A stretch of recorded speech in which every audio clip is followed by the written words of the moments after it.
রোজার এই দিনগুলোতে প্রতিদিন আমাকে একা একা ইফতার করতে হয়েছে। পুরো পরিবার বা ৩ জনে মিলে আমরা যে সবাই একত্রে ইফতার করব সেটাই করতে পারিনি। আজকে এই তো ছুটির দিন, সবাই মিলে একটু ইফতার করব। ভাবলাম যে মেয়ে এবং হাজব্যান্ড তো তাদের পছন্দের খাবারগুলো রান্না করি। অনেক দিন বাসায় সাদা পোলাও আর এরকম হচ্ছে মুরগি রান্না করা হয় না, মানে এটা কিন্তু লেয়ার মুরগি। তো আমার বাসায় কিন্তু লেয়ার মুরগিটা খুবই পছন্দ করে, বিশেষ করে পোলাও দিয়ে খেতে। তো ভাবলাম আজকে একটু রান্না করি। আর ইফতার খুব বেশি বানাবো না, হালকা পাতলা ইফতার বানাবো বা করব। আর কিভাবে বা সবাই একত্রে ইফতার করব বলেন তো? রাইসে বাবা তো সেই ইফতারের পরেই আসে, আমাদের সঙ্গে সেরকম ইফতারই পায় না। তো সে বাহির থেকে করে আসে ইফতার বা অফিস থেকে করে আসে। তো পরে দেখা যায় যে আমি একে একে ইফতার করি আর সেই সিহারি একসঙ্গে খাওয়া হয়।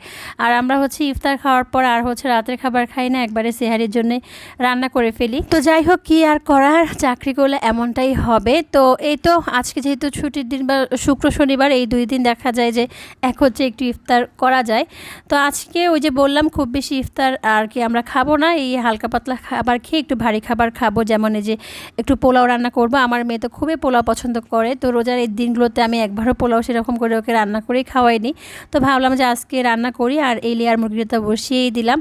তো রান্না বান্না আজকে এইরকম দেখে খুব বেশি রান্না করে যেতে হবে না, তো ভাবলাম যে আমি একটু ফেসিয়াল করে ফেলি। আর এইটা কিন্তু একটা ফেসিয়াল কিট, যেটার মধ্যে হচ্ছে 6 রকমের ফেসিয়াল কিট থাকে বা ফেসিয়াল থাকে। আমি কিন্তু 6টা স্টেপে ফেসিয়াল করতে পারি। খুবই ভালো একটা ফেসিয়াল কিট, অনেক দিন যাবত ব্যবহার করছি।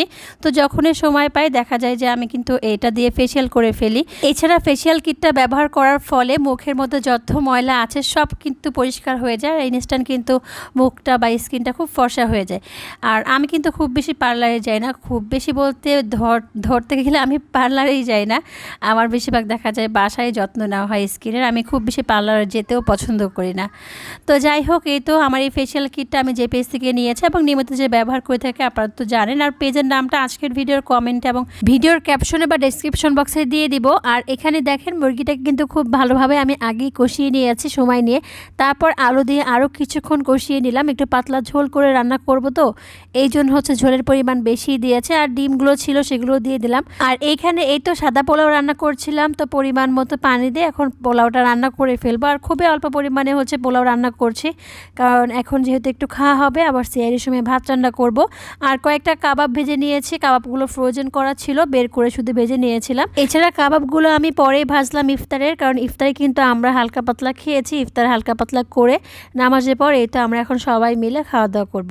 রাইস বাবা যেহেতু রেগুলার আমাদের সঙ্গে ইফতার করতে পারে না, সেই জন্য যেদিন সে বাসায় থাকে সবার জন্য একটু এরকম রান্না করা হয়। তো আজকের ব্লগটা এই পর্যন্তই। ভালো থাকবেন সবাই, আসসালামু আলাইকুম।